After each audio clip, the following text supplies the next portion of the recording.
Okay, so to work out the profit, what we're going to do is we're going to take the sale price away from the cost price. Now to do this, we're going to click in the cell here, press the equal sign, and we're going to click in the cell here, which gives me C6. Now notice I haven't typed C6 in, and I don't want you to type it in either. Once you click on C6, put the minus sign in, and then click on that one there, which happens to be B6.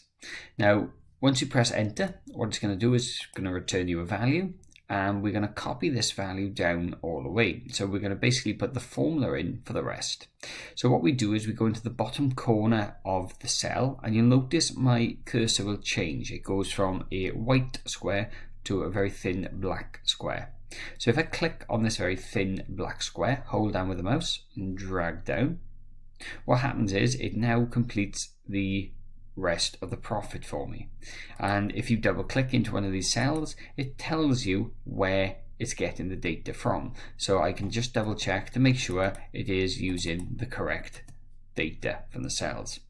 So what I need you to do now is work out the profit using the formula that I've just shown you, and then copy everything down.